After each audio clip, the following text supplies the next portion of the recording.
Welcome to Battle Streams in Middle-earth and welcome to my hobby vlog number something or other. It's been a while since I recorded something here, bit of an update for you. I don't know what hobby vlog this is because at the time of recording it is currently July. It's near the end of July actually, and as of yet I haven't published my hobby vlog from February, so I truly don't know. I've been documenting everything, I've got loads of stuff filmed, I just need time to edit it. So at the moment I'm miles behind. I have no idea if you'll ever see this, but I'm going to stay optimistic and keep documenting stuff and hope I manage to catch up over the summer. But yes, so here I am with a new hobby vlog and looking at a very specific kind of month's worth of hobby for me, and I'm hoping it's going to be fun to document it. If you are new to Battle Streams Middle-earth, this is our channel where I document my own hobby journeys through hobby vlogs, and also myself and Steve do fortnightly live streams where we go through the DXD part work, Battle Games in Middle-earth, and kind of try and encourage people to come along and paint together on live streams and have a bit of fun and clear your backlog. So that's the point. If you're new here, hit subscribe. There's Patreon details down there if you want to join up to all that fun stuff. But yeah, let's get stuck in. So I'm going to rewind firstly back to last summer, where as part of the Battle Streams in Middle-earth project, we had the Last Alliance swing. We had 4 weeks or 4 episodes looking through the Last Alliance issues of Battle Games of Middle-earth, and I did some great backlog clearing. I painted some plastic Numenorians and some plastic High Elves and the 4 big heroes: Isildur, Elendil, Gil-galad and Elrond. And as part of that, I got so excited about that little project, I took them to the Battle Streams meetup, and there's a hobby vlog about it. There's hobby vlogs about this from last year, and there's a really cool, I think it was called the most B-Sime or least B-Sime thing I've ever done, because I bought some new models for it. I added new models to the backlog to then instantly clear from the backlog. And it was tons and tons of fun, and I took this Battle Streams army to the meetup, which was fundamentally the Fellowship of the Ring starter set. So we were celebrating 20 years of the Fellowship of the Ring, and it was all the kind of plastics, plastic Numenorians, plastic elf archers, plastic elves with blade, and a couple of the metal heroes. So it's kind of 20-year-old army that I took to the meetup, and it was tons and tons of fun. And it also did surprisingly well.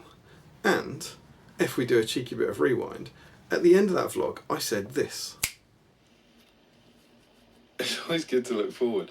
I won't be careful here. That should be it. This guy should be the crowning jewel in my Last Alliance collection, and he's going away. And I'm certainly not doing any more on them now. But just as a small teaser, the fun I've had this week, or in this vlog, and the fun I've had at the B-Sime meetup with them, has sparked a little something for next year. So whilst this is the end of the Last Alliance stuff now, I think you had some of the Last Alliance stuff back in March, April time in a vlog, and now you're getting this one. I would expect that sometime next year there's going to be one more Last Alliance vlog, maybe around the middle of the year, around June, July. I think there's going to be a Last Alliance vlog. So I think the Last Alliance will return for me, because there's been a little spark here, which has been really good fun. But so yeah, at the end of that vlog I hinted that there might be more to come, and the reason for that was because I went off to the meetup and I won 5 out of 6 games, and I was like, these did really well. That was 600 points. I was like, these did really, really well at this thing. Now let's be really, really clear. The meetup is super, super chilled out, relaxed game where people aren't really trying. This is our annual meetup for our Battle Streams Middle-earth patrons, by the way, and but it still did well, and I thought maybe, this is just using my crappy plastic models, maybe there's actually something in this Last Alliance army, it might be pretty good. And around about that time, Ardacon tickets went on sale. And I'm a member, I think my badge is just out, I'm a member of the Wanderers in the Wild. Not all those who wander are lost. So for the last 6 years, the Wanderers in the Wild have attended Ardacon. We've won the World Team Championships in the past, we've also got silver and bronze, and also done not as well on some other times, but it's always a great event, it's always a spectacular event, and it's coming up again. And part of the format for that is you can be in teams of up to 9 people, but you can't include any of the same heroes. And it's that event is 650 points. So around about just after the B-Sime meetup last time, when we started looking at getting tickets for Ardacon and sort of thinking who was going this year, we've actually got a really, really big team going there. We managed to get 8 of the Wanderers going along to Ardacon this year, which is awesome. It's going to be so much fun, and that's the most we've had going for years and years and years. But of course what that means is you need 8 different armies who don't overlap heroes. And everyone in the Wanderers is kind of super chilled out about this, so it's always easy to work out kind of who's going to do what. But I suddenly saw everything kind of aligned, and I went, I could take the Last Alliance. They've done surprisingly well at this event with a not particularly optimised army. And so it's 50 points more. With an extra 50 points, I kind of thought, I reckon I can improve my army by 50 points more than a lot of other 600-point armies would be able to improve their army by, essentially. So I basically said to the guys, I'll take Last Alliance. And so what that meant was that I would take, I'm going to take the same heroes I took to meet up, which are Elendil and Gil-galad, and it takes those heroes out of the pool, but no one else wanted them because no one else was going from that kind of Second Age period. So that's what I was hinting at in that last vlog when I said there's another one coming in the future. It was like I knew that I'd be taking this army to Ardacon. So way back when, whenever that vlog was, I think last August, I'd already decided I was going to take this army to Ardacon. And I'm really delighted to be able to actually do this vlog. So it worked, I am doing it. But it's hobby vlog time because, wouldn't you know it, I needed some more models. So my army last time, I'll just run through it for you, was Gil-galad on foot with shield, and oh no, sorry, it wasn't at all. This is my army. It was Gil-galad on foot without shield, 6 plastic high elves with bow, 6 plastic high elves, and 4 metal King's Guard high elves with spear and shield, and then Elendil 7 plastic Numenorians with shield, and 1 Numenorian with bow. So that was the army. It was 26 models, 600 points, and as you can see, heavily drawn on the plastics from the starter set. And when Ardacon came round and it was 50 points more, I thought to myself, all I'm basically going to add is war gear. I'm going to add about 50 points of war gear. I mentioned in the last vlog that I really felt the loss of a banner. I felt that I didn't have a banner, and at the end of that vlog, I don't know if you remember, but I picked up this set. I picked up this set at the B-Side meetup to kind of celebrate, and I painted up the banner bearer as a kind of epilogue to that video. So I was like, well, I'll put a banner in, so that's 25 points. And then I had Elendil and Gil-galad both on foot. So I thought, and I'll put both of them on horses, that's 20 points, and give both of them shields, that's another 10 points. So suddenly, there is my 55 points more, essentially. That's what I was thinking I'd do, and then I'd fiddle with the warriors, essentially. So that was the idea, that I'd kind of, I'd give my heroes horses and shields, add a banner, and then that would be my army. So easy stuff. So I kind of did that, I wrote the army list, and then as I was going through it, I suddenly realised I had a lot of high elves with Elven Blade without shield. My bow limit on the Numenorians wasn't good. The Numenorians didn't have spears, all those kind of things. And so I started playing around with the maths of it. And whilst this isn't quite necessarily finalised, this is what I've currently got. Gil-galad on horse with shield, King's Guard high elf banner with shield and spear, 5 high elves with bow, 8 King's Guard high elves with spear and shield, and 1 King's Guard high elf. And what you might notice from that is there's more spear and shields. Then for the Numenorians, I've got Elendil on horse with shield, I've got 1 Numenorian with shield, 3 Numenorians with spear and shield, and 3 Numenorians with bow. You're noticing that there's only 1 Numenorian with shield. So as I was going through it, trying to make it almost as good as it could be this time, I don't really care at Ardacon. I want to try and compete for the team, but there are far better players. The way the Ardacon scoring system works is that the 4 best scores from the members of your team kind of count, and there are at least 4 kind of current competitive top table players who are far more likely to do better than me. So I'm not overly worried about kind of competing and having to win, because I think those guys will finish above me anyway. But you still want a decent army. So I was like, well, I'll give the Numenorian spears, and I'll give the elves spears to kind of increase their defence and that kind of stuff. And what I realised was, as I tried to make the best list I could, and what I've just told you comes to 649 points, I realised that most of my plastics were gone. I'm using 1 plastic Numenorian with shield and 1 plastic high elf. I'm also using the 5 plastic high elves with bow, but most of the plastic high elves with blade and most of the plastic Numenorians are gone, ditched from the army. And of course, wouldn't you know it, that means I need to paint some new models. So I got some. So I picked up some Last Alliance reinforcements. So I have a blister of high elf spearmen.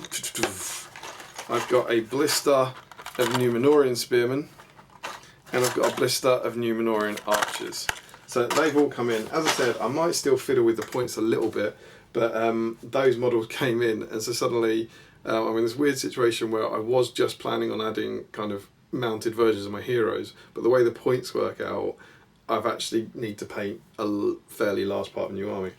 So when you that army I just read out to you, it actually comes in at 24 models. So it's actually 2 models less than my 600 point army. But that's because obviously I just added a band, I just added 2 horses, so I didn't get any more points.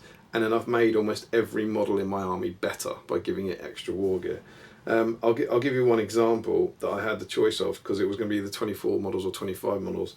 You can always let me know in the comments if you think this was a good decision. But you can either take 3 Kingsguard, so Kingsguard elves are the ones that are fight 6.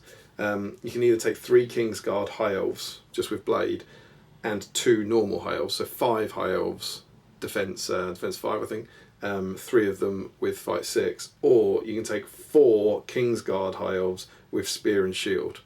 So it's either you take 5 defense 5 high elves, 3 of whom are fight 6, or 4 defense 6 high elves with spear, all of whom are fight 6. And to me, that's got to be the 4 elves. Yeah, I think the higher fight on all of them, the higher defense on all of them, and the ability to spear on all of them, spear support on all of them, is worth it. So again, I kind of dropped those 5 elves for 4 elves, which brought my model count down a bit. So yeah, I've added 50 points. I've got 2 models left, but I genuinely believe my models are significantly better. But what that meant was I was swapping out 5 plastic high elves for 4 as yet unpainted resin high elf spearmen.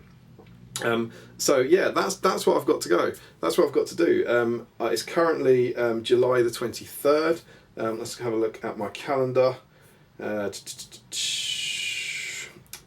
I'll be leaving for Ardacon on Thursday the 17th. So I've got 1, 2, 3. I've got 3.5 weeks. And in classic Damian hobby vlog time, that isn't enough. I was hoping I'd have 4 weeks for this. A week for the elves, a week for the Numenorians, and a week for my 2 heroes. But I haven't got that. Oops. And I'm also, as always before Ardacon, we are desperately working away on issue 14 of SBG. So that's taken up a lot of my time as well. So I've actually got, what am I going to paint? It's 12 models to paint. That I don't need to worry too much about the quality because they're B-sign models, but equally there's a lot of time pressure on this one. So this vlog is going to follow me over the next 4 weeks. It's probably called the Road to Ardacon, trying to get my Last Alliance army up to a far more competitive standard to take to war as part of the Wanderers in the Wild. So that's it, wish me luck, and what I'm going to do is pop over to the table, do a brief kind of unboxing of some of these models, and then show you some pretty cool conversions. Alright, so let's see what we've got. Let's see what we're going to be trying to get painted over the next 3.5 weeks. So we'll start off with these boys, the High Elf Warriors. You saw on the last hobby vlog I did last year that I painted up some of these for that, but they were the metal ones that Mr. Carl Bailey had sent me. These are the resin ones, obviously commonly derided as fail cast, another hilarious names. Oh, look at this, I've got a... Did you get 1 slotter? Been given 1 slotter base and 3 standard bases. Sure there's not 1 with a slotter base, is there? Let's have a look. Oh, maybe there is. Look at this. So this dude here has got a slotter base. This guy hasn't. This guy hasn't. This guy hasn't. How weird. That's a bit mad. No idea what that is. But there we go. Let's have a look. We all know that the resin has vastly improved in terms of casting and all that sort of stuff over the years. I don't really expect to see many air bubbles and miscasts these days, which is nice. Look at the detail on their faces there, they look really good. You still get lots and lots of this kind of triangular flash that you have to cut off. This is the real problem. Getting in there, you can see some in there, so there's a bit of faff there, but it is easy to clean up. It's easier than metal to clean up, which is nice. Spears look pretty straight. Shields look cool, nice and thin. Shield details there, which is good. These two here, this one's got a bit of a wonk in his spear. Remember, whilst I understand why people are critical of these, for this army I truly just don't care. This is my speed painted kind of B-sign army, so I'm not too worried about these kind of things. But they look pretty good, to be honest. They're pretty decent casts. Not that there's any mistakes in them.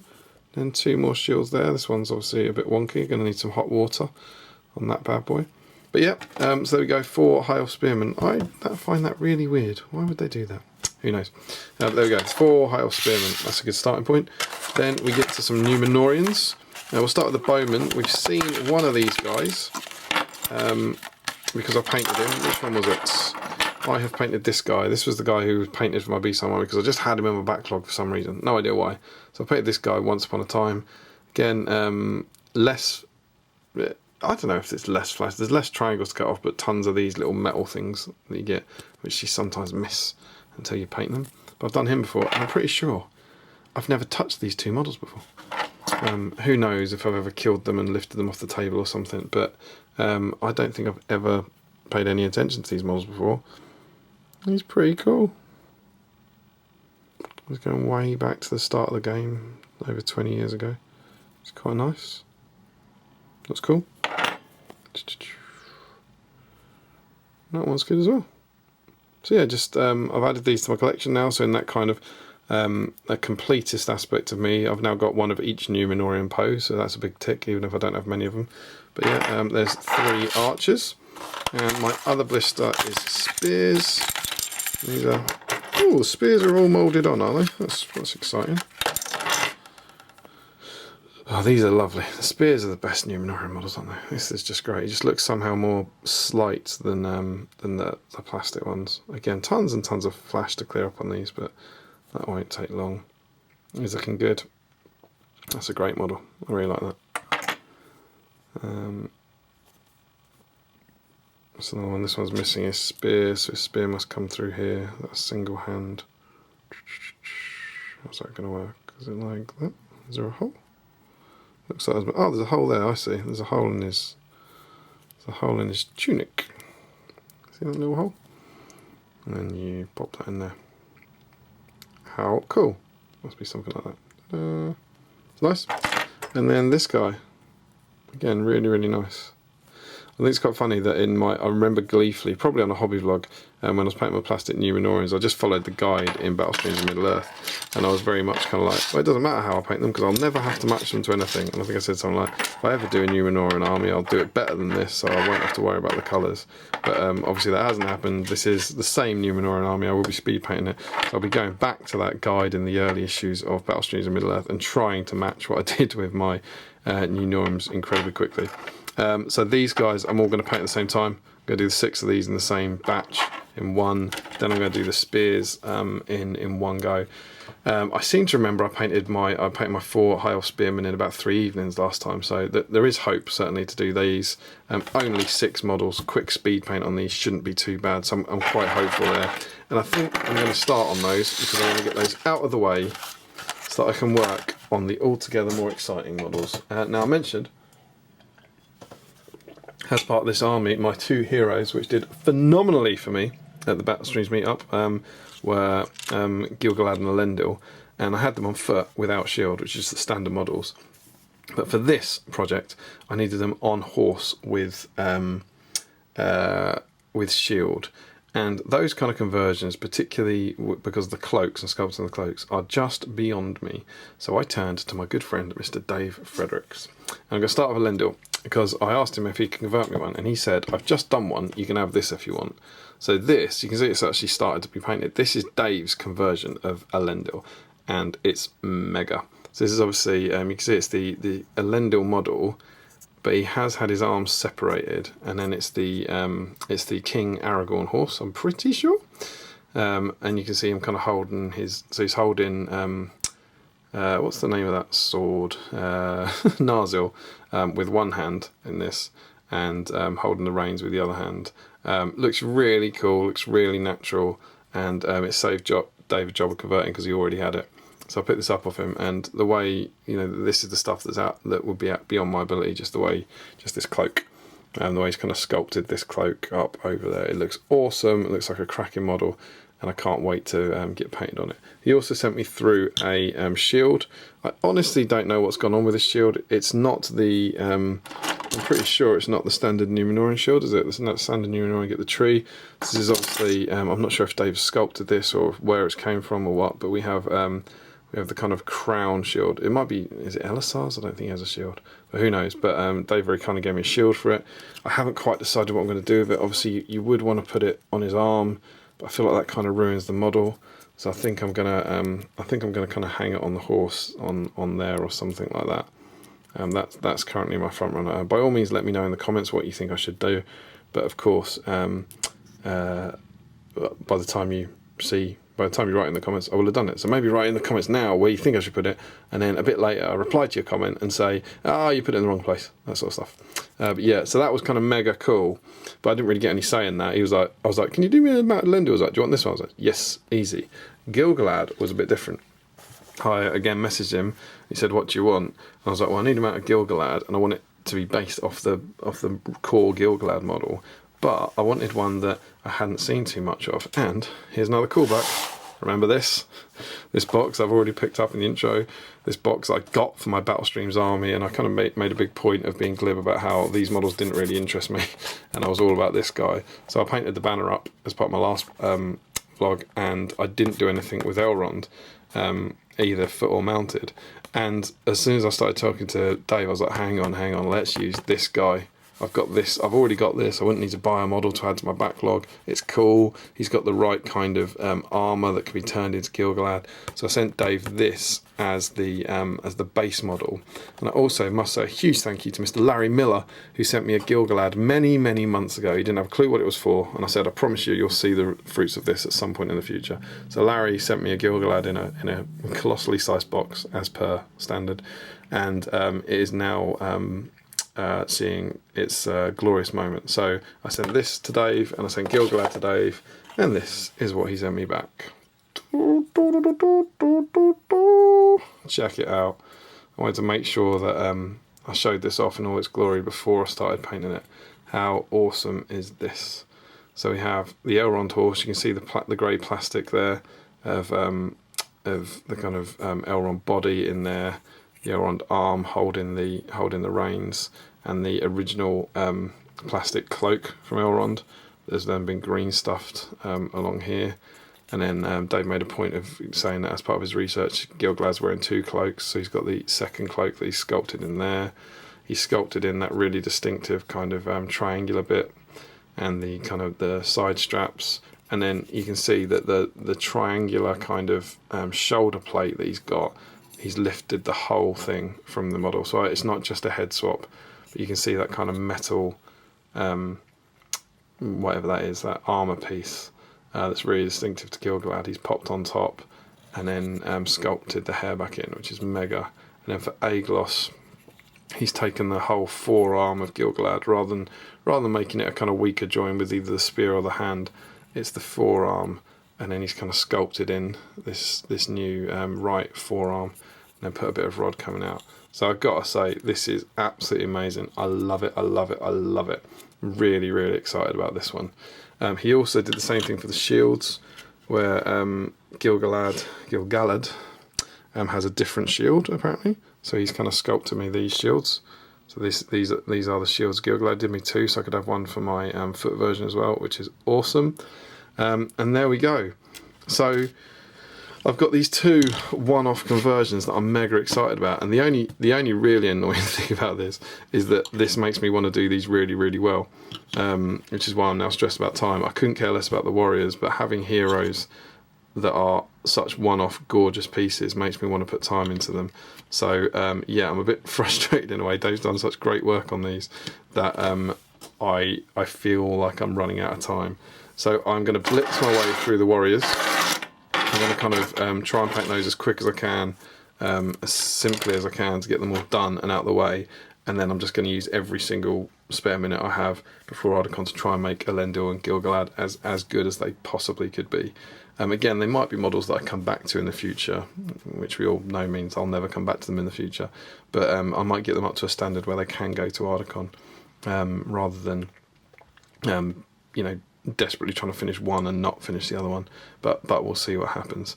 But yeah, so that's my exciting hobby project. I am looking forward to this, but there's a lot to do in the next 3.5 weeks. So hopefully next job is to spend at least an evening cleaning everything up, getting them all ready, getting them all sprayed, and hopefully we'll come back with a kind of update on where everything is when I've made a bit of progress on some of them. So yeah, here we go. Wish me luck.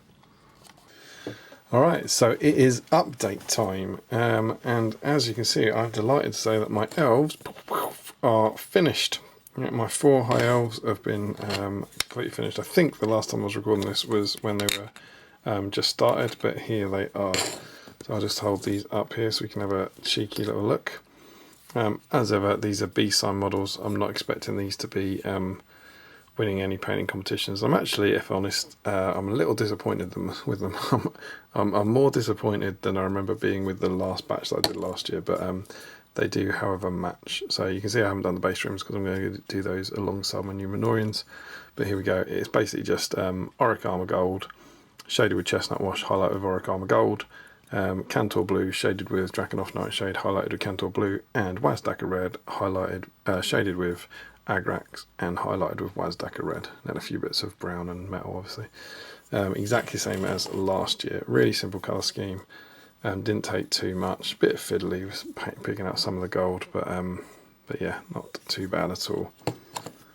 4 elves all done. And what I've deliberately done is got one of my elves out that I did last year. So here's the previous one, and here is the one I've done this time. And as you can see, I think that's a pretty good colour match. As you can see, the gems on the shields are a little bit lighter, so I'm just going to put up another coat of blue over those just to try and make them match a bit more. But they seem to be about the same standard, I think. So I'm sure they will do. Remember, with this project, it very much is a B-sign speed painting project. So it's not something I'm agonising over. I didn't really enjoy them. I don't like working with gold. It's further evidence about this. I'm not sure if it's I heard good things about other metallic ranges, scale 75 possibly, but the GW gold, the Auric Armor Gold, I don't like working with it. It's not enjoyable, and it is yet more nails in the coffin of me ever doing an Easterling army, because I just really don't want to paint that much gold. And even my Galathrim, which I do want to do at some point, I'm a bit worried about. But yeah, they're cool, they're fine, they'll do. What's more important is the time. So it is currently Thursday, the 3rd of August. I think when I started recording this, I had 3.5 weeks till Ardacon, and I've now got 2 weeks. So that's not ideal. These guys, they didn't take me a week and a half, but I'm just going to lift this bad boy in. We're a bit zoomed in for this, but this is the test copy of SPG. I can reveal all this because whilst at the moment, at the time of recording, this hasn't gone out. It will have done by the time you watch this vlog in 2027 or something. But I've been working on this, and we've made lots of good progress on this. We've got lots of good progress on the magazine, but as a result of that, I haven't had much time to do painting. So I've got 2 weeks to go. 2 weeks from now, I hope to be in the Mercure Manchester Piccadilly, ready for Ardacon. So, whatever that is, 13 nights, and I've still got a lot to do. But the elves are completely done. And so now it's over to our Numenorians. Here are our 6 Numenorians. And the good news about this is, since the last time I recorded, I can't remember quite what I said, but my army lister got to 649 points, and I did some tinkering with it to get it to exactly 650, and the result of that, I get to do this. I basically swapped a Numenorian for an elf, and so I actually only need 4 Numenorians. So now, even better news, I only have 4 Numenorians to paint. I am still going to paint these 2 guys. I'll do them as my next thing after Ardacon, but I'm just going to keep the speed up by not doing them now. So yeah, 4 Numenorians are next on the table. I've got these guys, which is my 1 Numenorian archer and my plastic Numenorian. These are ones I speed painted for B-Sign last year, so I'm going to try and match these. I remember giggling to myself on the stream saying, it doesn't matter how I paint them, I never ever need to match them, and I'm now going to try and match them, which is a bit annoying, but I might go back to that stream and sort of see if I can figure out what the colours I used to try and match these guys. But yeah, that's what I've got to do, 4 Numenorians. I think these will be even quicker than the elves. There's slightly less detail on them, I think. You don't have all the armour straps, but we will see. They're next, and then once they're done, I'll move on to my 2 big bad boy heroes. So I'm not worried about these. So at the moment, I think these are going to be done. I think these will only take me a few evenings. I'm going to get those done, and I've kind of reconciled myself to the fact that the heroes won't be finished. I think the heroes will be kind of base coated, shaded with a few highlights, but they won't be finished because I've got 2 weeks basically. So I reckon it's kind of the best part of, it won't be a week, but the best part of a week's worth of painting to do these, because of the magazine will still have this impact. But the magazine has to be submitted to the printers in 6 days time, which leaves me a kind of full week after that where I won't have any magazine stress. So I'm going to try and get these guys done whilst doing magazine stress, and then once they're painted, hopefully by this time next week, I'll have a complete week to have a run at my 2 heroes, and so that's how we'll do.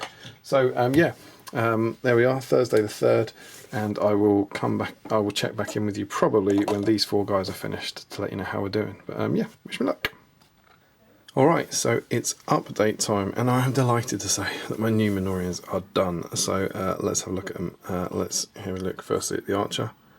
As I can't remember the last time you saw them, where they start. You might not have even seen them started, but here we go.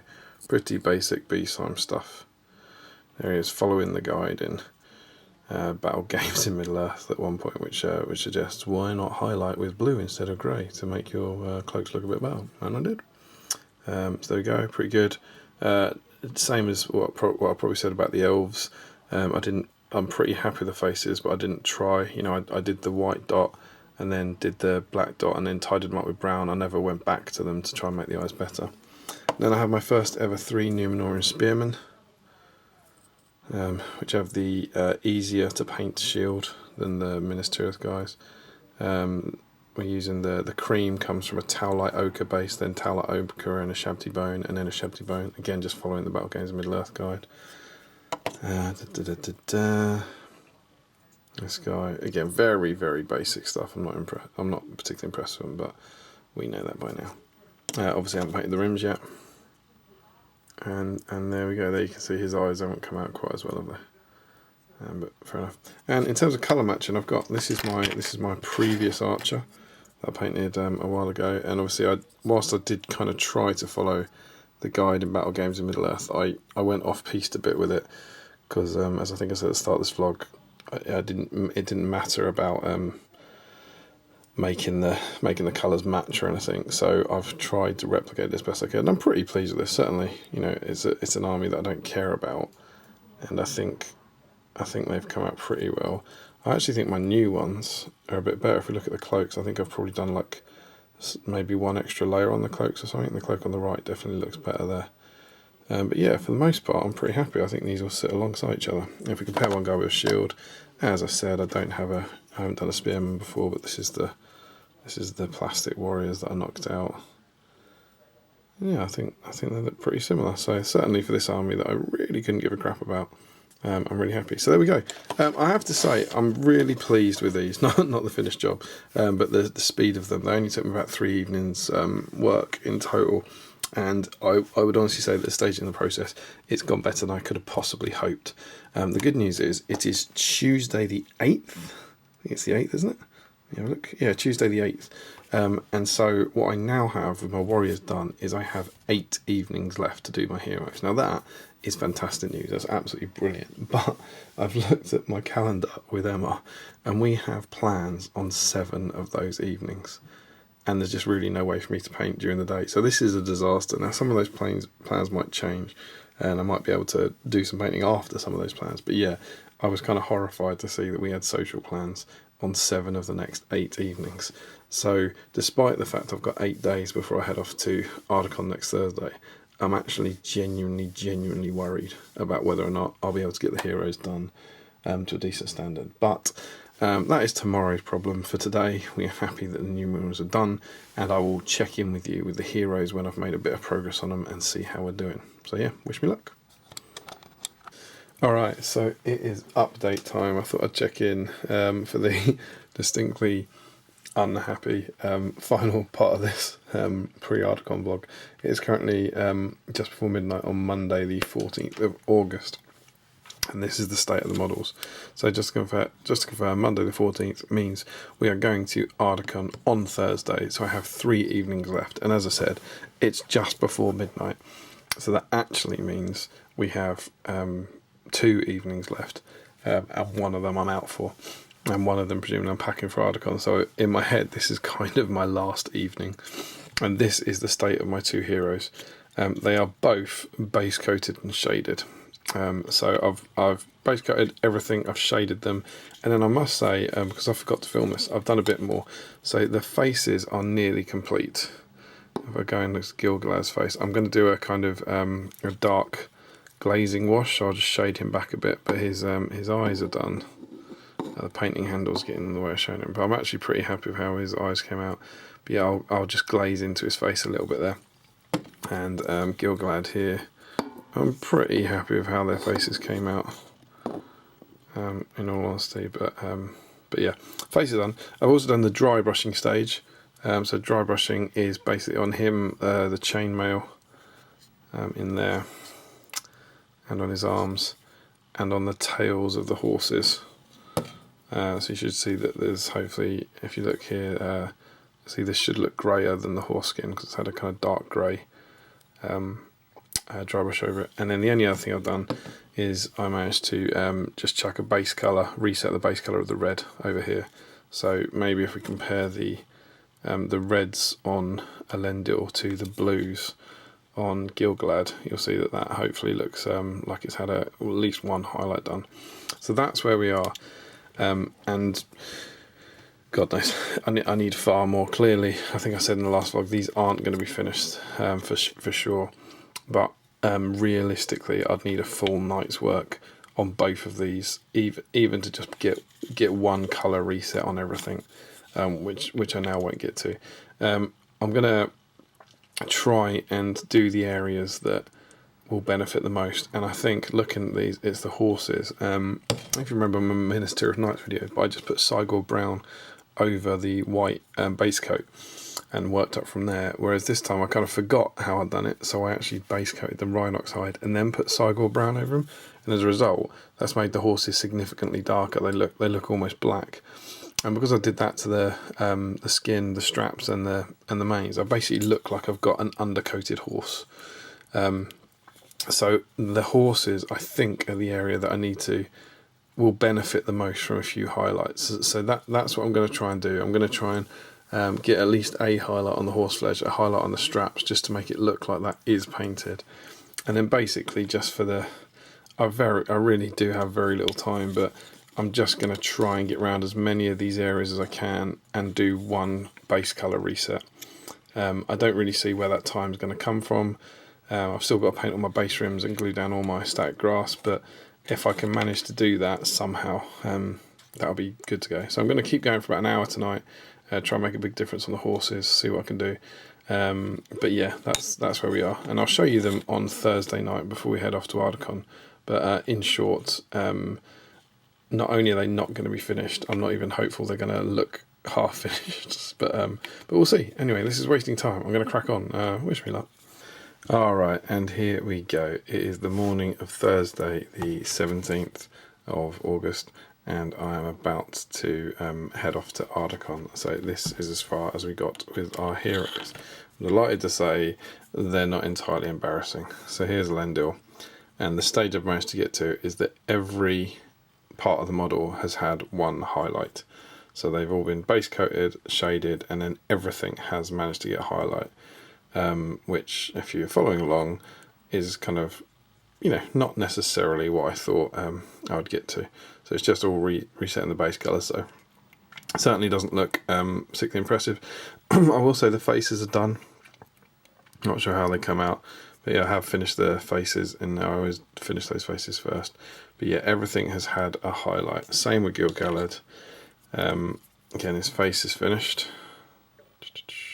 That's pretty good. And then every area here has managed to get a highlight.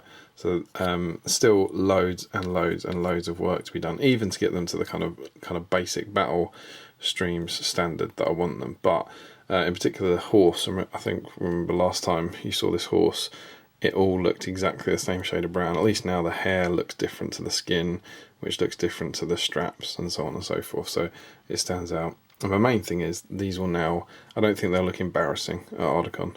They're definitely not finished, but I think we've known for a long time they won't be finished. But they are good enough, and as you can see, I've put down some static grass on them. That was the last thing I did, just to get that done. So I will have to return to these, and I will return to them when I come back from the weekend. But that's as far as I got. So not too bad at all. I'm going to take these guys off to Ardacon, see how well they get on leading my army, and then we'll come back, and these will be the first thing I pick up and finish off after the weekend. So I'll see you on the other side. Okay, so here we go. We are back from Ardacon. It's the other side of the weekend. The event was amazing, as always. I'm not going to talk too much about that now. I might end up doing a brief, some sort of event review and let you know how the army got on at the end of this vlog. I haven't really decided. But, yeah, we're back. And as promised, rather than getting stuck into the next hobby project that I need or want to do, I am going to be finishing off this. So I think in the last clip you would have just seen these guys. You've seen Gil-galad and Elendil in the same shape. They did me proud over the weekend. Not necessarily the results were great, but Gil-galad and Elendil themselves were great. But they are now going to go under the brush. And then I also have my 2 Numenorian archers that I abandoned earlier in the project. So these are the next thing. So I think I'm going to start with the Numenorians, because I just feel like I can knock those out really quick. With only 2 of them, I really hope they're not going to take much more than 2 evenings. I feel like 1 evening to do the base colours and the shading, and another evening to do the highlights should be alright for these guys to get them finished. And then I'm going to work on these. And again, given that they've all had that one highlight that I showed you in the last clip, and their faces are done, I kind of think maybe 2 evenings each. Because I do want to, given that Dave's done such amazing conversion on these, I do want to give him a bit of time and attention.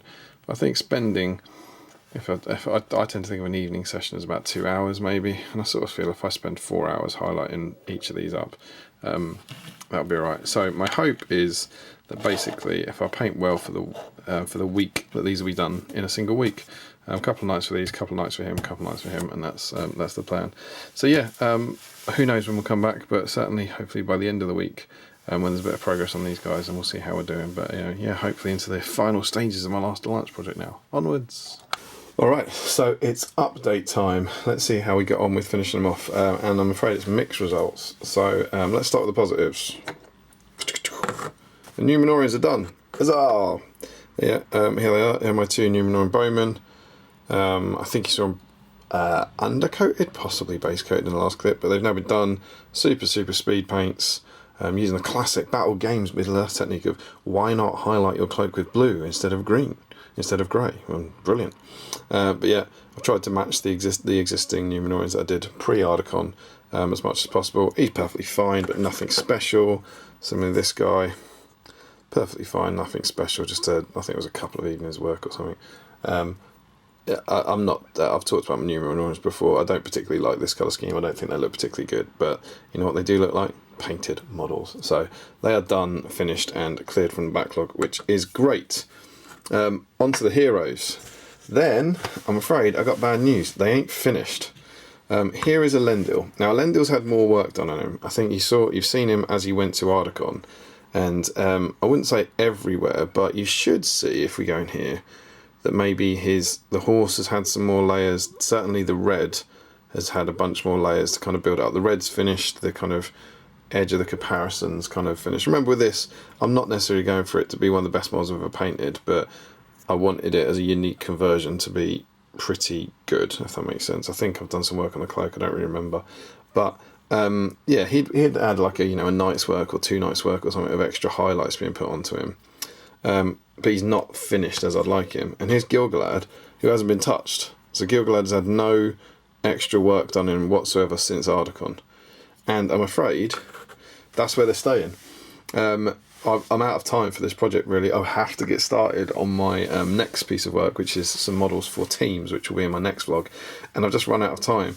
And much as this is frustrating, I had to have this kind of slightly zoomed out cathartic view of things. I was like, hang on, these guys are done, they've served their purpose, they were meant to go to Ardacon, they did, they are done, they are completed, they're already counted in my kind of painted models, they've got the bases done and all that, so they are finished models.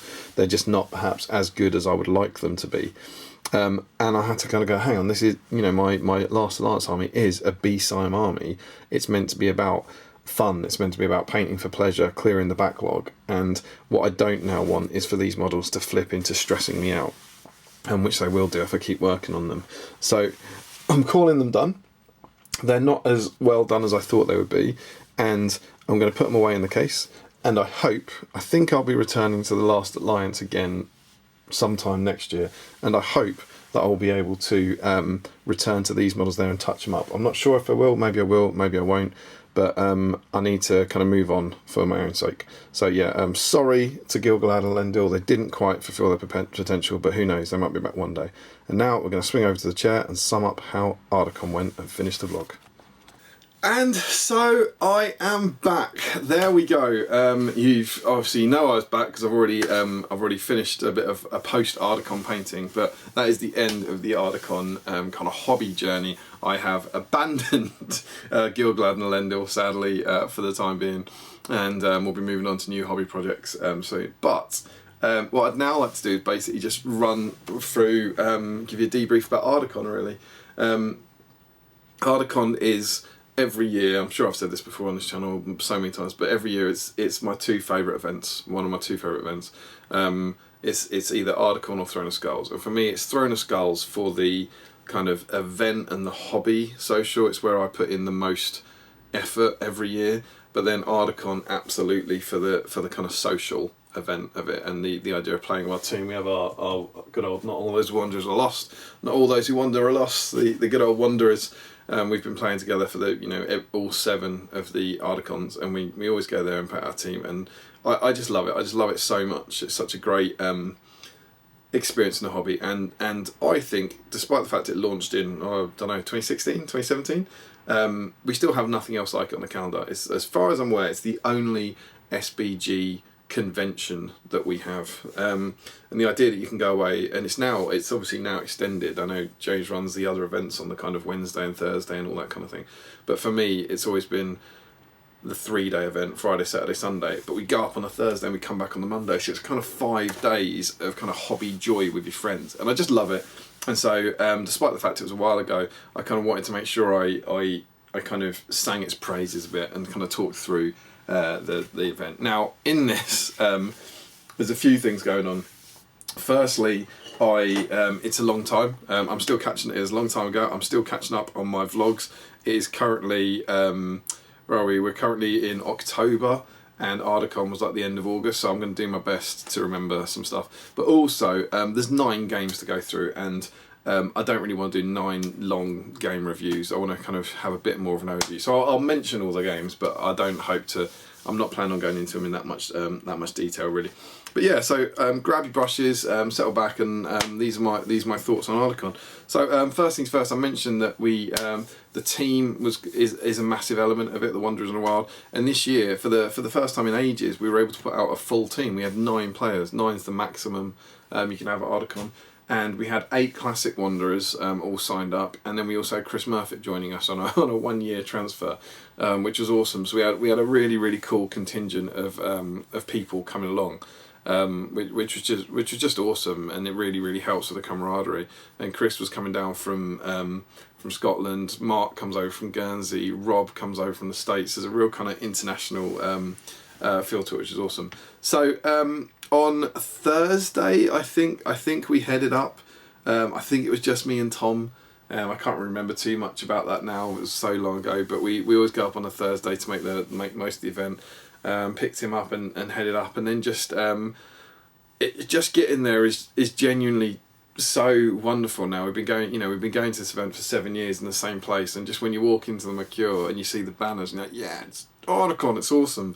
And so I can't remember much about Thursday night, but we would have gone to the bar and hung out, and you meet friends, some people you don't see at any point for the rest of the year, particularly the kind of international friends that we've made over the years and stuff. And it was just brilliant, just absolutely lovely, and kind of catching up with your best friends in your team and all that. Really good fun. And of course, a big deal for us was that at Ardacon we were launching this bad boy. Oh yeah!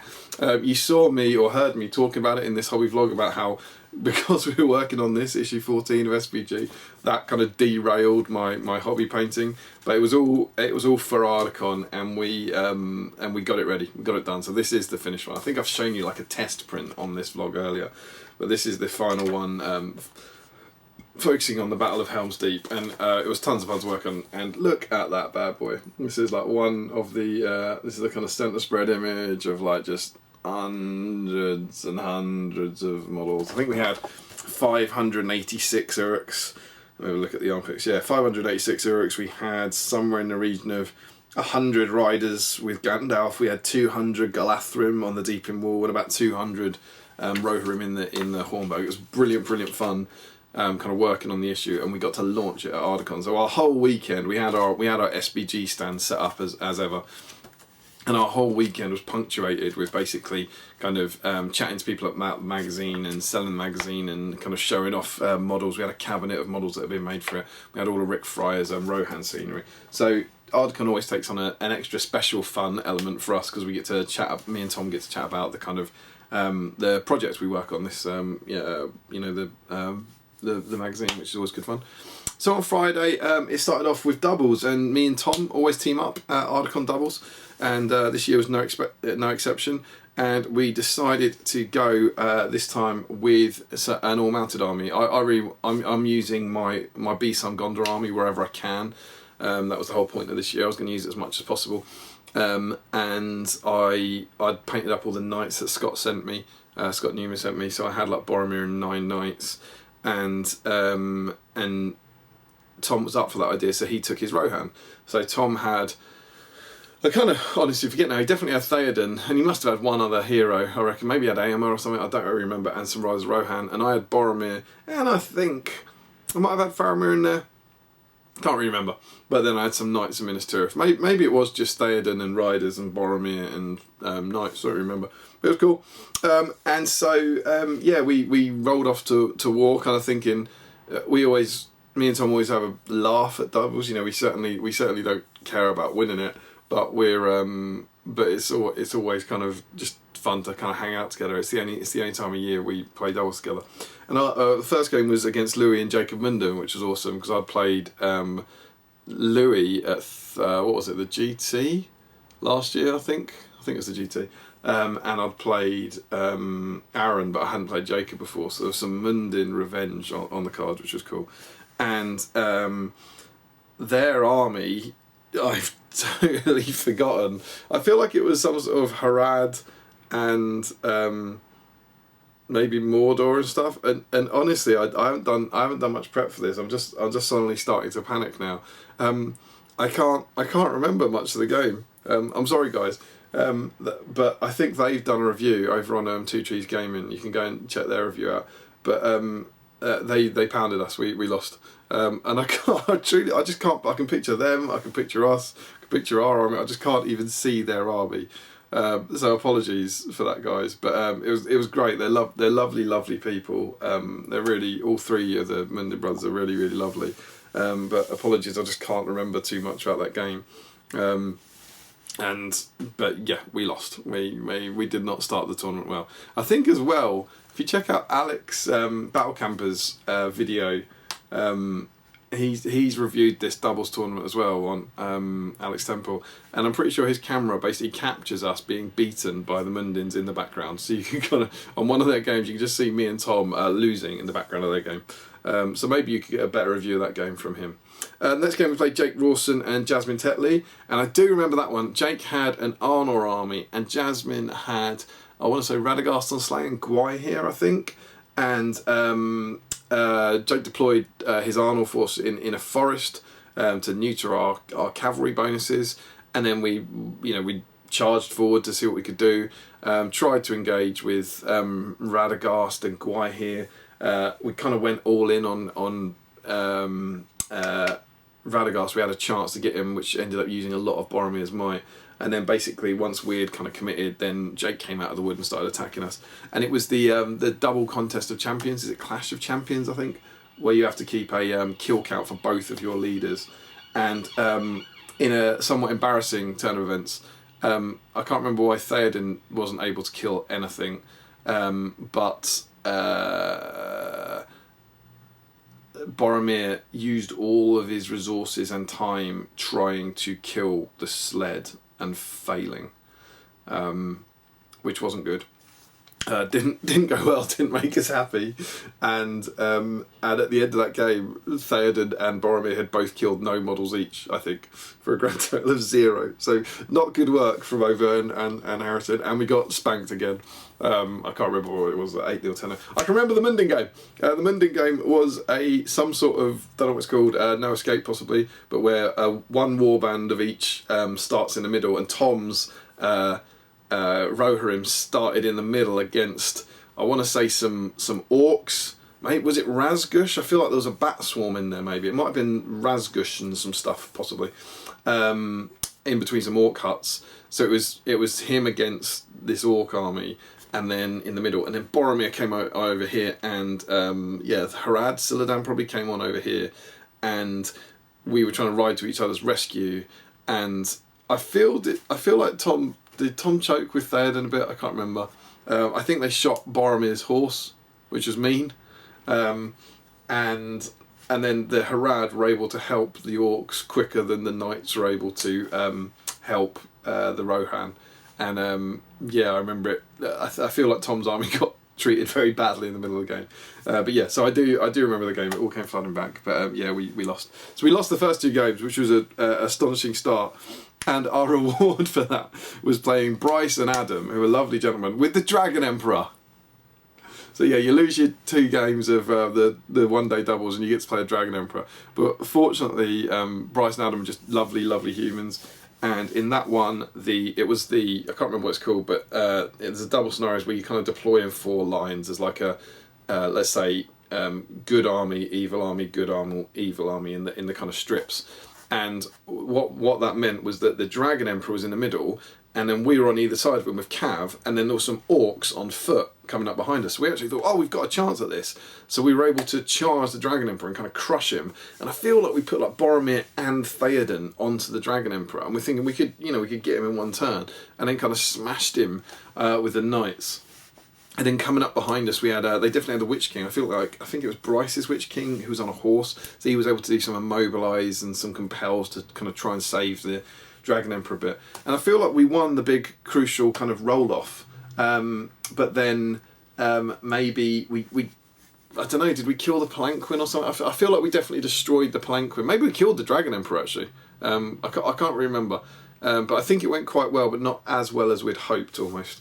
And then I can't remember what the victory conditions are in that one, really. I'm not sure what we're trying to do, but we kept trying to do it thinking we were doing the right things, and we didn't, and we lost again. It was very, very sad.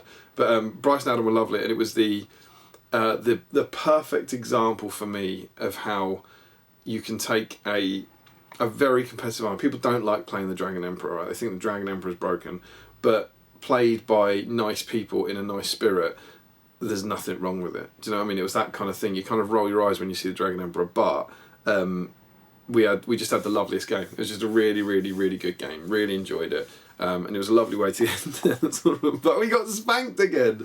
God, me and Tom used to be good at this game. But yeah, so we lost all 3 games. So at the end of doubles, we came last. What a result. I'm not sure I've ever finished last in a tournament before. Me and Tom were absolute dead bottom, getting spanked 3 times. But do you know what? We had an absolute blast, and I loved it, and I wouldn't change a thing. So we had 3 really good games, and my enduring memory of that is just laughing a lot, just laughing hysterically with Tom about how badly everything was going. So I really, really enjoyed it. It's lots of fun as ever, and I can't wait to team up with him again next year. So then the Friday evening, then they do Chaos in Ardor, which is a cool game, a 4-player game, lots of fun, kind of a good way to meet some friends, and as an icebreaker, came over from the DC Hobbit League. I think Devin and Rob Cron and Walker wrote that many years ago, I think. And we skipped that this year just because, to be honest, so much of Ardacon for me is the social thing and chatting to friends and all that kind of stuff, that I just would have rather had the couple of hours to kind of chill out with mates, really. So that's what we did. We just spent those couple of hours kind of saying hello to people, chatting, having a drink in the evening, and that sort of stuff.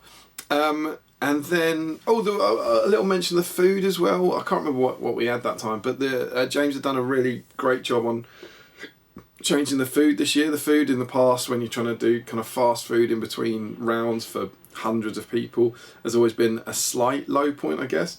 But they really pulled it out of the bag this year, and they had themed days and themed nights. So like, I think on the Friday maybe, or one of them, it was like Mexican night. So you got like chili and nachos and stuff, and then the next one was like Indian night, and they had like curries and stuff and all that kind of stuff. And it was really, really good. The food was really, really lovely, and a good varieties. I remember last year, I think actually last year they'd had a big problem with the catering.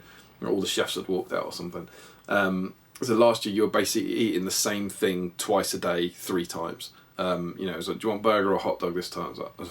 Whereas this time it was just astronomically better. It was great, really, really good. Some good healthy options there as well. That was really nice. So well done to James. Big props on the food this year. We then did our presentation for the mag, which is something we've always done, which is quite fun. James gives us this slot, and we've always had the Friday evening where we do a kind of presentation about the latest magazines, and we give away some prizes and give away some chocolate, and just kind of try and put on a bit of an entertaining bit of fun for anyone who wants to watch. That was cool. So thank you to everyone who came along to that and asked questions. It's always a good laugh doing those kind of things. And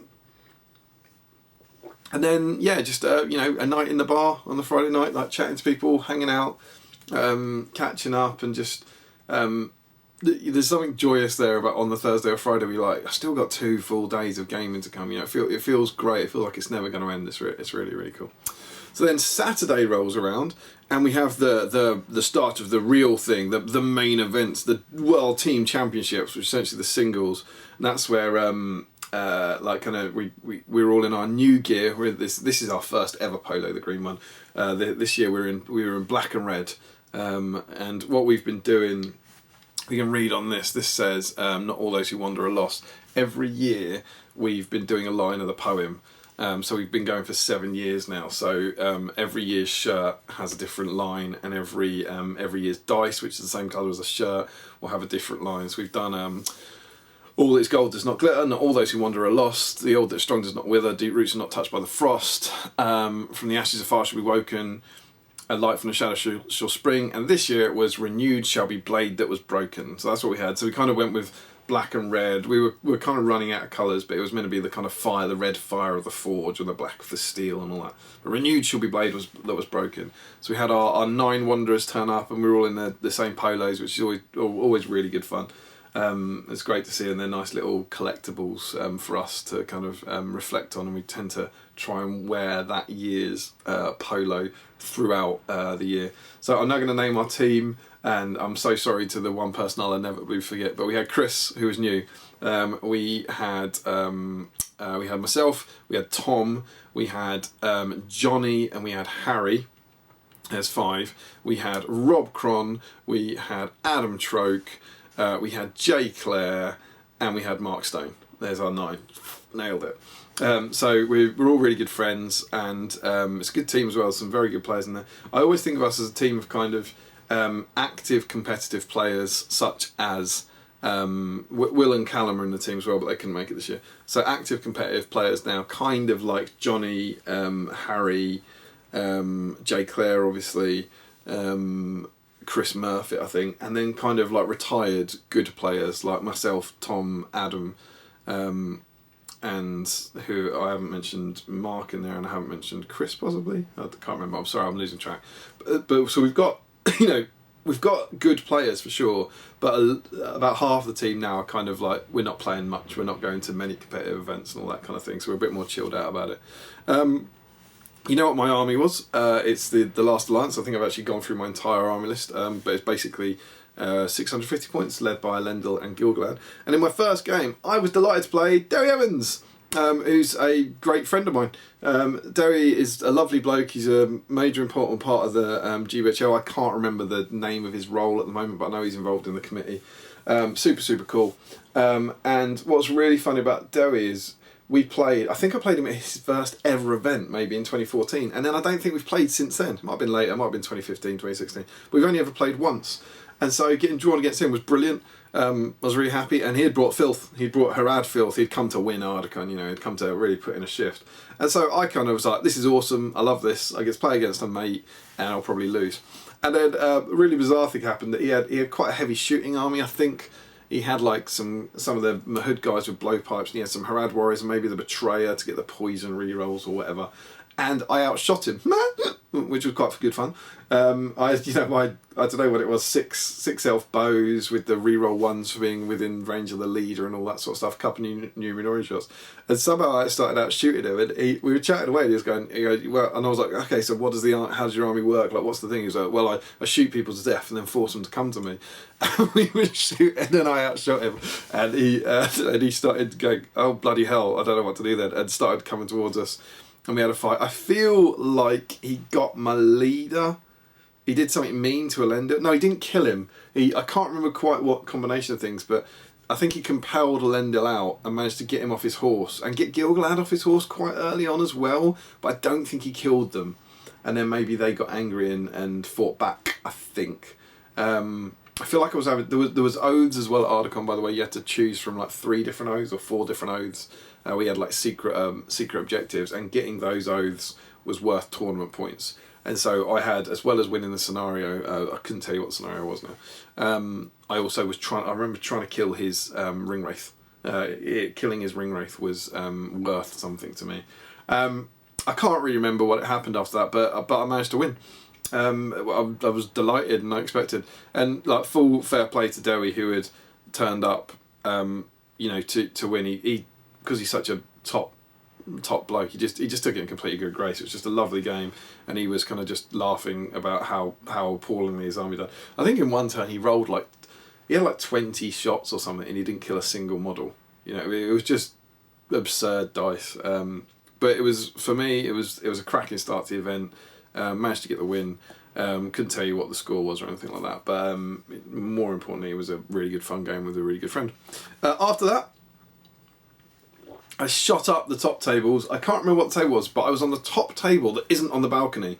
So I missed out on the legendary balcony of competitiveness. All the top tables are up on the balcony. I want to say maybe the top 12, possibly. So I would have been on table 13, but I was right at the top, but not on the balcony. And I played Michael Bradford, who was absolutely lovely. I'd met Michael Bradford before. We were chatting about like when we'd met. Maybe we'd played at Chaos and Arda or something, but we hadn't played one-on-one. And he had the Dragon Emperor, and I was like, oh come on, not more Dragon Emperor, please. But again, it was just a delight, and I want to say this was domination, I think, and it was another great example of that if a nice person uses a horrible army, you have a nice time. And the Dragon Emperor is tough. Michael's just lovely. He was just an absolute gent, super lovely. I got the impression maybe he had played some arseholes in the past, and he was being almost like apologetic for, I'm just making sure I do this, or this guy's in range. And it was the kind of, he felt that maybe people had like caught him at things in the past, you know, sort of like, you know, caught him out, or you know, like, you know, that whole kind of heroic move. And say, oh, you didn't say with me or something. He looked like he had maybe had some run-ins with arseholes in the past, and so it was super cool to just be like, no, that's not me. Like, it's all good. And he was just lovely. It was absolutely lovely. And we played this great game, and there was a lot of manoeuvring. I feel like kind of I was over here and he was over here, and I feel like we kind of did this with our armies, trying to find the best place to fight. And eventually we clashed. And I feel like in that one, I did get the Dragon Emperor. I feel like I managed to trap him and cut him up, which was pretty cool. And I thought, oh, that's good. He also had Brorgir, whichever the Easterling Shaman one is, doing some nasty tremors, which were a bit grim. But I think like Gil-galad probably did, yeah, it was Gil-galad fighting the Dragon Emperor. I think I got the Dragon Emperor and killed him, so I was like, that was cool. Because in Domination, it helps you beat their army because they lose their buffs, but it doesn't really help you win the scenario. And it was all going well, and I was quite pleased with my little masterstroke that Elendil, who was chopping away at the army on his horse, there was a guy running for an objective, and I just sent him off. So I sent Elendil, one of my most important models, off on his own to kill a guy, and then heroic combated off him onto another objective. So he kind of travelled 20 inches in one turn and flipped an objective for me. and I feel like it was just a turn too late. I think I came up with that idea just one turn too late. So by the time he did it, he'd got the objective, but the next turn he could have got one more. And Michael definitely won the game. But I think had I got one more objective, I would have got it. So I think it was one of those ones where I think it ended because of the time limit. But I was like, if I'd had one more turn, I think I could have flipped it and I could have won it. But you know, just the way it goes. It was a brilliant game. Absolutely loved it. Really, really enjoyed it. Played in really, really good spirits. So that was great. So win and a loss to start things off. So then I went tumbling down the tables and I played Larry Snellick, who, again, I feel like I might have played in Ardacon's past or just met through playing teammates. But he had a very competitive army. It was the Lake Town engine. So our memory serves, he had Army of Lake Town with all the usuals. I think he had Bard in there, and he had Saruman in there as well. And this one was Storm the Camp. No, not Storm the Camp. The flag one, whatever the one where you have to grab the flag is. There's an objective in your opponent's zone, and I've got to say I was terrified of this. I was like, hang on, he's got 50 models compared to my 25. He's got Saruman, he's got all the tools, and I haven't got hope. And we were playing on a board that kind of has 5 orc huts set up in the middle. And as a result of that, I was able to put most of my army between 2 orc huts, and most of his army had to kind of go between the same 2 orc huts, and then couldn't bring its numbers to bears, basically, because if you imagine my lines are kind of anchored by these big huts. And I was also worried about how he'd just send Lake Towners round the sides of my army to kind of get to the flag and nick it. But because of the scenery, I think I also had a small warband. If you imagine the 2 orc huts here, and I had most of my guys here with Gilgalad, and then a Lendil and another little warband over here, and I was able to block him just by making quite effective use of scenery. And then, my God, those heroes, particularly Elendil in that game. But Elendil did what people tell you Elendil will do. That he just killed 4 Lake Towners a turn. He just charged into 2, heroic combated, and then killed another 2. And he just munched through. And Gilgalad got dismounted by Saruman pretty quick, so he wasn't quite as deadly, but he was still chopping through a couple every turn with Aeglos. And because I had like the King's Guard, and I had my banner, and I had spear supports, I was like higher fight value with kind of 3 attacks, and was just munching through these Lake Towners. And it just went astonishingly well. And the only mistake that I think Larry had made is that when he deployed to keep his heroes safe.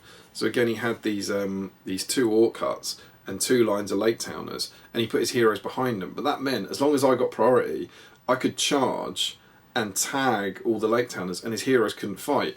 So people like Bard, I just feel like didn't get into combat for a very long time, and I was just able to kind of chew through all the chaff. And his line just folded, like in a way that I never dreamt. And I feel like, as I said, he had about 50 models, and I think I broke him in about 3 turns. It was just astonishing. I've never seen anything like it. And then from that point, obviously, he's kind of panicking and kind of having this retreat, and I was able to get onto his heroes and start tagging them. And I think a few guys then ran. I managed to eventually bring down Saruman, I think. And just everything went spectacularly well. It's probably I was quite pleased with how I played it. I was quite pleased with how I used the scenery. But it's also it's not the best game I've ever played, but the most effective game I've ever played. You know, in terms of like when just everything goes your way, all the dice go your way, and you just keep winning fights and just knocking things down. And as a result of that, his army just kind of started shrinking, and I was actually able to. I feel like I was a turn away from getting his objective, and I also screwed up. I had something to do. I feel like I could have heroic combated.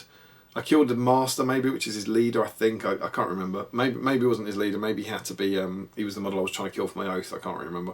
But I killed him in the last turn and was so excited to have killed him that I forgot I could have heroic combated onto his objective-y thingy and grabbed that. I think I might mark that up. But thankfully, it didn't. it didn't cost me. It didn't cost me the game.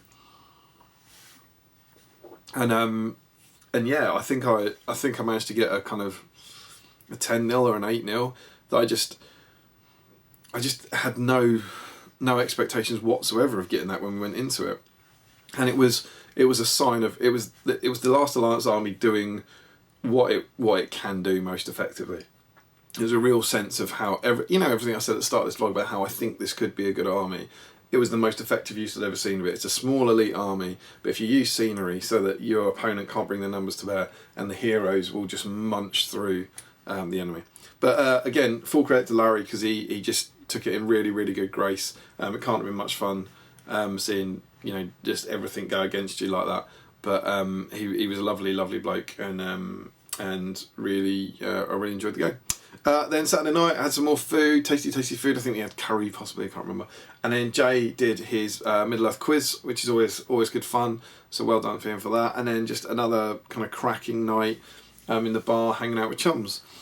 No, that's not true. I need to rewind, because there's actually a fourth game. There's a fourth game on Saturday. I just looked at this. This wasn't Sunday morning. This was Saturday night. And I then played Fedor Khan, who had 2 great beasts, and it was it's Command the Battlefield. That was it. And we had one of these, because it's a Maelstrom entry. We had one of these hilarious moments where I had my army and I got to choose where a great beast came on, and I put him on behind my army.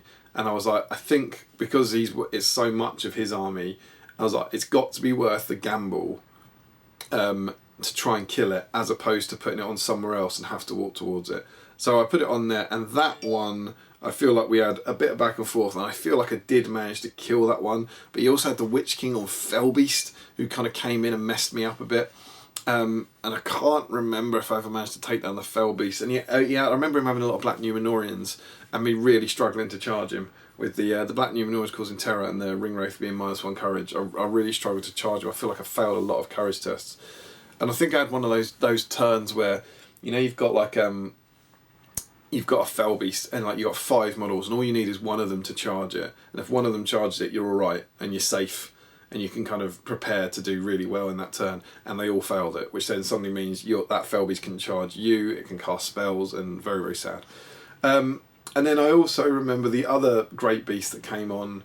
I had a real chance to trap it and kill it, particularly with Elendil. I feel like on the last turn I was around it. I was like, if I kill this, I think I win the game. And instead, despite having 10, I can't remember what I needed to roll, but I had about 10 dice with a higher fight value, and the bloody great beast won the fight, smashed me up, and then won priority in the next turn and ran onto the other court of the table and won that one, because it counts as whatever 11 models or something. So I lost that game, sadly, because Elendil just screwed things up dreadfully for me. I'll blame it on Elendil. But yeah, it was good fun. And it was another loss. So I finished day 1 with 2 wins and 2 losses, which isn't too bad. Then we had dinner, then we had the quiz, then we had a lovely night in the bar. And then on Sunday, my first game was against Quentin Boutonnet, I want to say, apologies, part of the French team, who had he had Siladan and the Witch King, which I think is a fairly common build these days. He was on horse, he didn't have a Fellbeast. And I got to say, Quentin was just lovely. It's absolutely lovely. Got on really, really well with him. I feel like we might have met before, but we'd never played before. And he was just wonderful, just a really, really lovely guy to play against. I'm just trying to think about the game. This has happened. The Mundins have happened to me again. I can't picture what happened in the game. I'm going to scroll back to August on my phone and see if I took a photo of this one. What have we got going on here? That's Ben's. That's the last game. Oh yeah. Oh, that does ring a bell. Oh, it worked. Good old photos. Is that what's going on? Oh yeah. I think it was Recon, I want to say. And yeah, I'm just seeing it deployed here. I think it was Recon. And he had, it's like an elf army. No, it's an evil army. Yeah, I think he had 2 Fellbeasts as well, 2 ring races. It's the Shadow Lord as well. So he's got kind of like orcs and Again, what looked like some Black Numenorians, I think, and some Harad guys. And he had far more than me, and he had all the magical tricks. That was it. It's all coming back now. And I remember thinking, there must have been points. There was no point in me putting Gil-galad up front. That was it. I remember thinking, Gil-galad, as soon as I put him up front, he's got 2 race. He's just going to immobilise him, and then he will never ever do anything for the rest of the game. He's got double immobilise every turn. So I actually kept Gil-galad right back, and it was recon right back, and kind of potentially to maybe kill anyone who ran through. But it was mainly because if he's up there, he just won't do anything. Whereas Elendil with his Fortify Spirit was like, I'm up here, do what you want to me, I'll try. And we had a really good game. It was really kind of tactical. And I remember there was this one guy, what is it? Is it a Haradrim Raider or something? Yeah, there was a Haradrim Raider who kind of made a break down the flank. And I remember that one of my 2 Numenorian archers, I'll hold this up here because I'm probably not going to find this, but can you see that? Yeah, there's a Numenorian archer there. Which way are we going? If you imagine that just down here, this is the table edge, and this Numenorian archer had a real moment for glory, that if he could just shoot that guy there and kill him, he could kind of win me the game. But then he didn't really turn up, and he rolled 2 to hit. So it wasn't really anywhere near as dramatic as we hoped it might be, which then allowed it allowed Quentin to get a guy off, so he was then ahead. And I feel like, I can't remember the ending of it, but I know that right near the end, this is, what's going on here, it's Gil-galad and both his wraiths. So right there is Gil-galad in the middle and 2 wraiths and an orc trapped, like fighting. And finally, my kind of plan with Gil-galad worked. I think that he was able to keep his will, and he was able to keep,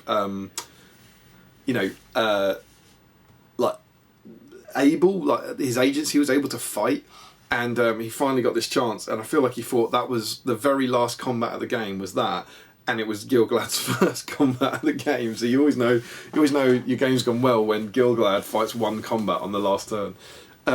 And I can't remember what happened, but I don't think I did it. I was desperate to kill the Wraith. I feel like maybe I won the fight, but I didn't kill the Wraith. And he was worth extra points to me because of the oath or something like that. I don't know. But yeah, so Quentin won that one, deservedly so. It was always going to be a struggle for me to get a win in that, but it was really good fun. I just remember really, really enjoying it, and he was just a lovely, lovely bloke. So that was cool. We also, I just found this photo while I was scanning through there, but I don't know if you can see, what was it, 1, 2, 3, 4, 5, 6, 7. Here, that photo is during that game, and can you see you're after the black and red polos. So here's me, 1, 2, 3, 4, 5, 6, 7. There are 7 wanderers on that row of tables. So I remember laughing, saying, well, we found, I can't remember where we were there, we were in the 30s maybe, it was like, we found our level. We weren't having it's probably worth saying that I'm now on 3 losses and 2 wins. The Wanderers in general weren't having a very good tournament. And I remember taking that photo just laughing because all of us seemed to be in the same row. It's like, this is clearly where we are for this event. Jay was doing well as ever, and I think Tom was doing well. I think those were the 2 that maybe had escaped the picture. But yeah, it was good fun. And then my final game was against Mr. Ben Pearson, which was just awesome. And I feel like, again, forgive me if I'm getting this wrong, Ben, I feel like we'd played a Chaos in Arda, but we'd never played one-on-one. And it was Ben's birthday, and I've probably said this before, whenever I go to a tournament, I'm always terrified of the last game, because if you have a really good tournament and then you play an arsehole in the last game, it can kind of sour it for you. And as soon as I saw Ben, I was like, this is amazing, brilliant. Both of us now, I can't remember what table, we're on about table 40 or something, so it's like our tournament's completely gone, there's nothing at stake here.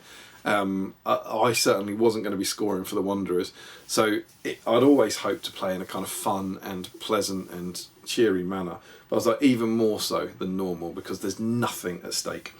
So he had he had the Siladan and Witch King build again. This time the Witch King was on a Fell Beast, and so yeah, we deployed. And I remember the biggest talking point immediately. I was so chilled out at that point, and I was like, it doesn't really matter. I remember doing some sloppy moves, like not quite moving I think I protected Gil-galad like from shooting in turn 1, and then moved up and forgot to protect him. And then Ben was like, "Oh, you haven't moved him behind." I was like, "Oh, cheers for that, yeah," and moved him back. And then there was something like one of the bowmen wasn't touching a spearman, and he should have been. So Ben was like, "Oh, just move him up and let him shoot." So like it was lovely to see that it's exactly how I'd like to play the game, where if you're both kind of chilled out and relaxed, and you make those kind of little errors, the other person just goes, "Oh yeah, whatever." And so Ben had already been like a lovely human with a few of those, and then we had this beautiful moment where Ben won priority, and I think we both called a heroic or something, and then maybe we didn't call a heroic, but Ben got to move first anyway, and he had priority, and he basically moved up, and then he moved his fell beast over his army and in front of mine, like, so his fell beast was within 4 inches of my battle line and all my heroes, and I was like, okay, it was the Witch King, so he has heroic strike, and I was like, okay, so he's baiting like Elendil and Gil-galad. He's betting big, which I quite like, and it's the it's like the last game of a tournament. So what have you got to lose? So he's baiting me to charge him, hoping he strikes harder, and then we'll do something. I was like, okay. So then Ben finished his move, and he went, okay, shooting, and I went, that's my move, and Ben had. At some point, again, we were just chatting so much, relaxed. Ben thought like I had priority, so had moved on the basis that I couldn't move, and then his face went white as he realised I could now utterly gank the Witch King, and I was like, he's not baiting me, it's a mistake. he was like, oh God, I thought you had priority, and I just said to him, I was like, Ben, would you like to undo everything you've done? And he was like, yes please. And I was like, I've never done that before. I don't think I've ever played a game where someone's had like basically taken back a move phase. But I was like, it doesn't matter, and it's his birthday, and it's a mistake. And I was like, the worst thing in the world would be to like sort of like ruin someone's day or tournament because of that. So we had this hilarious thing where he was like, well, I don't know where anything was, and I was like, mate, it doesn't matter, just shove them all. So I think we shoved them all back 3 inches out of charge range, then we popped the fell beast back there or whatever. It was so funny. It was brilliant, but I'm really glad it's the sort of thing that I'd like to think, I would hope that I'd do on the top table if it did matter. But I'm so, you never quite know what would happen with the red mist. But like the idea that you wouldn't allow someone to correct a mistake like that when you're on table 50 just doesn't really compute to me, to be honest. So that was really fun, and that only helped the hilarity of the game, really. And then I remember there was a really, really crucial roll-off coming up, and Ben won it, and I was like, I'm in trouble here, I am in real trouble here. And the only avenue I had was that I remember Tom Harrison going, no one ever thinks about dismounting. He's like, remember to dismount with your heroes. No one ever sees it coming. I mean, when you're protecting models, no one ever thinks that a hero can dismount and run through something. And I saw the play to end all plays. And it was that the Fell Beast was safe behind his army from a cavalry model, and but he wasn't safe for an infantry model. And there was this lovely little doorway, and so Elendil, I decided, I was like, screw it, no guts, no glory, because I was like, I think I was getting to the point where I was like, okay, now his Fell Beast is safe, I'll never ever catch it again. He'll always be able to kind of keep it safe, essentially. It was my last chance. So Elendil dismounted, ran through a door behind the army and charged the Witch King one-on-one. I think I've got a picture for it, because I think I sent it to the Wanderers sort of saying, pray for Elendil. But here we go. You can hopefully see here that this is basically my army. This is Ben's army in the Fell Beast. And you can just see Elendil here, who had basically got to run through this door and charge the Witch King. And look, Suladan's back there as well. So it's basically Elendil's stick. It's just Elendil fighting the army on his own. And I think it was because, I can't remember maybe it was Contest of Champions again or something, but it was, the Witch King was everything. And so I had to get him, so I put Elendil in. And I was like, okay, everyone pray for it. And that's how it ended up.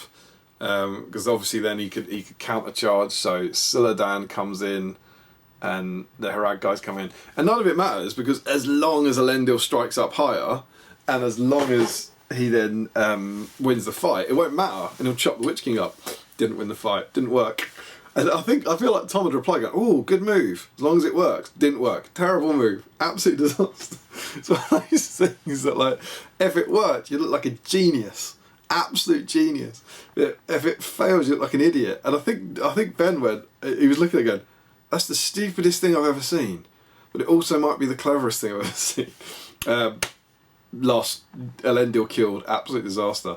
That was then the game, and if Ben wanted to, he was then, whatever scenario it was, contest of champions, he was then ahead and could have just kept the Witch King safe and beaten me up.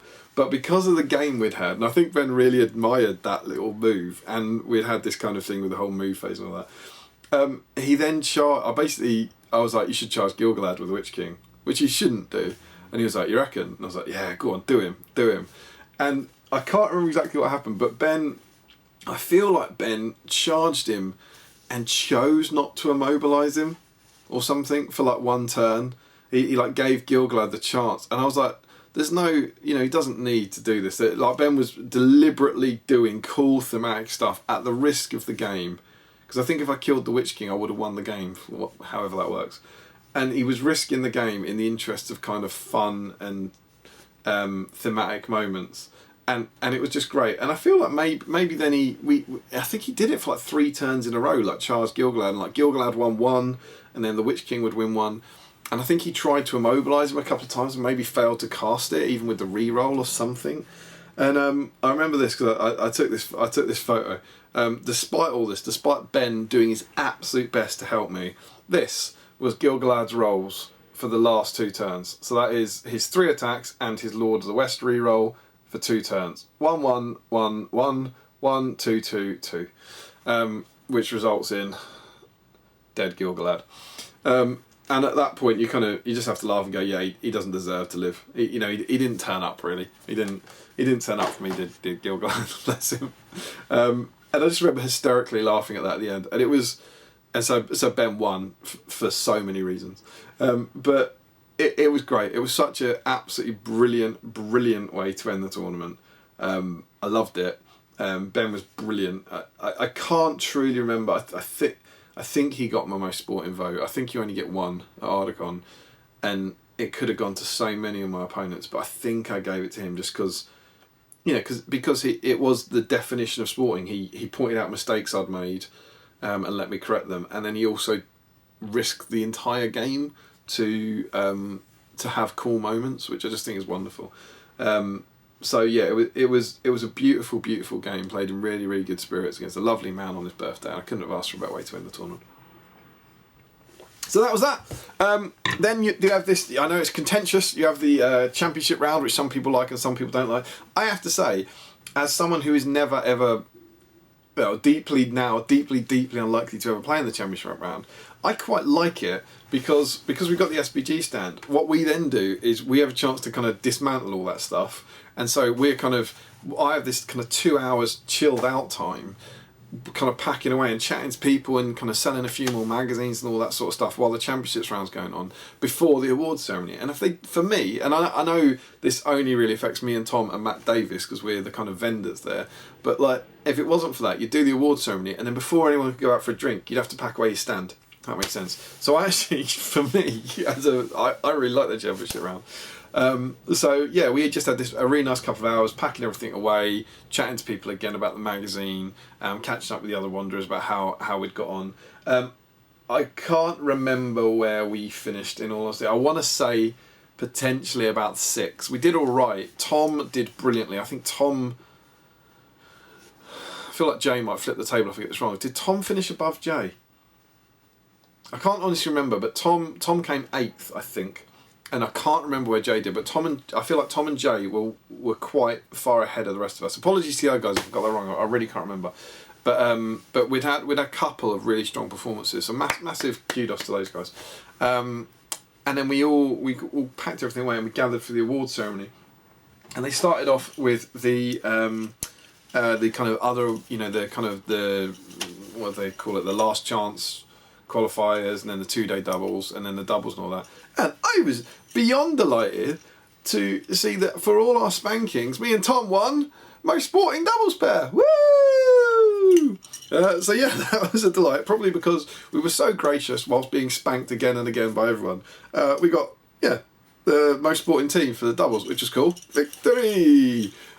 Which, given what we took and what our plans were, I was kind of like that's pretty good. I'll take that. And it kind of felt like we'd completed it because we've won that doubles tournament before and we've come second. Like, oh, how the mighty have fallen. There can't be many other teams that have won it and come last, right? I think, but we've won it and we've come second, and now we've got most sport in it. So I feel like we kind of completed doubles, which is pretty cool. And so we did that. It was good fun. And then I think the way tourney works, you can actually see we've come before. So we knew that we weren't going to replace as the Wanderers. But what we didn't know, and what we were super delighted about, was we won most sporting team, which was awesome. So this means, like, you know, across the whole, I don't know quite how they work it out, but everyone votes for one person, and you know, the team that gets the most votes gets most sporting team. And so that was absolutely amazing, and shows again it is a big credit to the whole team of kind of the way, our kind of attitude to the game and the way we play it. That we've got some really good players, really top players, but hopefully that play it in a really good spirit. So yeah, getting most sporting team, and that is us completing Ardacon, because the Wanderers in the Wild have now come 3rd place, 2nd place, 1st place. We were World Team Championships in about 2019, I think. And now we've got most sporting teams. We've got all the awards, which was mega. So delighted with that. Really happy, really pleased. And that was a really nice sort of surprise that you can't expect that sort of thing. If you think you've placed really well, you might think you're going to get 3rd place or 2nd place, but you can't think you're going to get most sporting. So that was awesome, absolutely awesome. And then that was kind of our end awards. Well done to all the other winners for everything you got, and massive thanks to the kind of event staff, really, like James, and who were the big ones this year? It was Nick and Sam and PMG. I think, sorry if I've forgotten anyone, but they just put on an amazing event. It was absolutely brilliant. And then we went out to, we did our classic Sunday night finale for Ardacon, which is going out to a local Chinese. And I can't remember how many of us went this time, like 30, 40 of us or something, but we've done it for years. We've done it for years and years now. Not the first year, but since about 2018, 2019. On the Sunday night we go out for Chinese, and it started off with 4 of us. It was me, Tom, Adam and Mark Stone went out for a Chinese on the Sunday night, and then gradually every year we'd invite kind of more people. And it is, I forget how nice the Chinese is every year, and it's just such an absolute joy. It's such a lovely way to the event, and it's the benefit of staying on the Sunday night. You get another kind of cool, fun, social event for everyone, and it was just brilliant. I absolutely loved it. Had a lovely meal with some really good friends and debriefing on everything, and it was just lovely. Then headed back to the hotel, head back to the bar, some more drinks, and then the kind of melancholy feeling starts, and the feeling of Friday 3 days before, where it feels like it's never going to end, is tragically gone, and people are leaving and people are saying goodbye and all that sort of stuff. And then we head to bed, and then you get up. You don't have to worry about the time. You get up for the first time ever, so we all strolled down to breakfast, and there was a good few Wanderers left. I feel like me, Tom, Rob, Jay, Mark and Adam, I think, had all stayed over. So 6 of us having a kind of big farewell breakfast together, which is just nice. And again, it's a really nice chilled out way to end the event without having to be up at 8 to get into the event hall and all that. And that was it. And then we headed home. And it was just amazing. I just love it. I love it so much. It was an amazing weekend spent with my best hobby pals in the world, having a great time. I had 9 brilliant games. Loved playing doubles with Tom, loved my singles games, loved being part of the Wanderers as ever. Absolutely chuffed to get double most sport in. Enjoyed using the Last Alliance Army. The mag went really well. Loads of people being super cool and super friendly and nice and complimentary about the magazine. It was just that there wasn't a bad bit to it. I loved it. So well done to James and the rest of the team for putting on another absolutely incredible event. Talking about another incredible event, the tickets for 2024 are now on sale. So if you've ever been tempted by Ardacon, it can seem a little weird because it's not advertised in the same way as like other GBHL events and all that sort of stuff. But please go to it, jump in with both feet. It's absolutely amazing. It's a brilliant event.